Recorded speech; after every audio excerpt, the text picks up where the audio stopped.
ಓಡುತ್ತಾ ಬಂದ ಒಬ್ಬ ವ್ಯಕ್ತಿಯು ಮಹಿಳೆಯರ ಕಂಪಾರ್ಟ್ಮೆಂಟ್ಗೆ ಪ್ರವೇಶಿಸಿದನು. ಅವನ ಕಣ್ಣುಗಳಲ್ಲಿ ನೀರು ತುಂಬಿತ್ತು ಮತ್ತು ಬಹಳ ದುಃಖದಲ್ಲಿರುವ ಹಾಗೆ ಕಾಣುತ್ತಿದ್ದನು. ಹೆಚ್ಚಾಗಿ ಪುರುಷರು ಮಹಿಳೆಯರ ಕಂಪಾರ್ಟ್ಮೆಂಟ್ ಏರಿದಾಗ ಹೆಂಗಸರು ಬಹಳ ಗಲಾಟೆ ಮಾಡ್ತಾರೆ. ಆದರೆ ಇಲ್ಲಿ ಎಲ್ಲರೂ ಮೌನವಾಗಿ ಅವನನ್ನೇ ನೋಡ್ತಾ ಇದ್ರು. ಅವನು ಜೋರಾಗಿ ಅಳಲು ಪ್ರಾರಂಭಿಸಿದನು. ಅಲ್ಲಿದ್ದ ಒಬ್ಬಳು ಏನಾಯಿತು ಎಂದು ಕೇಳಿದಳು. ಅದಕ್ಕೆ ಅವನು, ನನ್ನ ಹೆಂಡತಿ ಆಸ್ಪತ್ರೆಯಲ್ಲಿದ್ದಾಳೆ ಮತ್ತು ನನ್ನ ಸೊಸೆ ಕ್ಯಾನ್ಸರ್ ಇಂದ ಬಳಲುತ್ತಿದ್ದಾಳೆ ಎಂದು ಹೇಳಿದನು. ಅವರಿಬ್ಬರು ಬಹಳ ಕಷ್ಟಪಡುತ್ತಿದ್ದಾರೆ.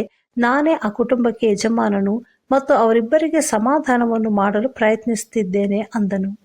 ನಾನು ನನ್ನ ದುಃಖವನ್ನು ಯಾರ ಮುಂದೆಯೂ ಹೇಳಿಕೊಳ್ಳಲು ಆಗುತ್ತಿಲ್ಲ, ಅಳಲು ಬಯಸಿದ್ದರೂ ಅಳಲು ಸಾಧ್ಯವಾಗುತ್ತಿಲ್ಲ ಎಂದು ಇನ್ನೂ ಹೆಚ್ಚಾಗಿ ಅತ್ತನು.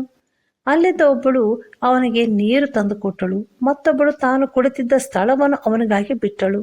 ಅವನು ತನ್ನನ್ನು ಸಮಾಧಾನಪಡಿಸಿಕೊಂಡು, ಪುರುಷರು ಸಾಮಾನ್ಯವಾಗಿ ಅಳುವುದಿಲ್ಲ, ಅವರು ಅಳಲು ಕೂಡದು ಎಂದನು. ಆದರೆ ನಾವು ಸಹ ಮನುಷ್ಯರು ಮತ್ತು ನಮ್ಮಲ್ಲಿಯೂ ಭಾವನೆಗಳಿರುತ್ತದೆ.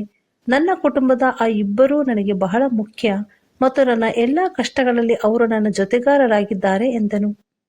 ನಾನು ತಿಳಿಯದೆ ಈ ಕಂಪಾರ್ಟ್ಮೆಂಟ್ ಏರಿದಾಗ ಎಲ್ಲರೂ ಕೋಪಗೊಂಡು ನನ್ನನ್ನು ಬೈಯುವಿರಿ ಅಂದುಕೊಂಡೆ. ಆದರೆ ನೀವು ನನಗೆ ಸಮಾಧಾನಪಡಿಸಿ ನನಗೆ ಆಧಾರವಾದಿರಿ. ಇದಕ್ಕಾಗಿ ನಿಮ್ಮೆಲ್ಲರನ್ನು ಪ್ರಶಂಸಿಸುತ್ತೇನೆ ಅಂದನು. ಮುಂದಿನ ನಿಲ್ದಾಣದಲ್ಲಿ ಅವನು ಇಳಿದು ಹೋದನು.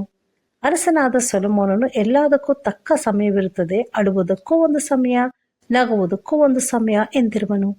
ಹೀಗಾಗಿ ತಮ್ಮ ದುಃಖವನ್ನು ಇತರರೊಂದಿಗೆ ಹಂಚಿಕೊಳ್ಳುವುದು ತಪ್ಪಲ್ಲ. ತಿಳಿದುಕೊಂಡು ಒಬ್ಬರನ್ನೊಬ್ಬರು ಸಂತೈಸೋಣ.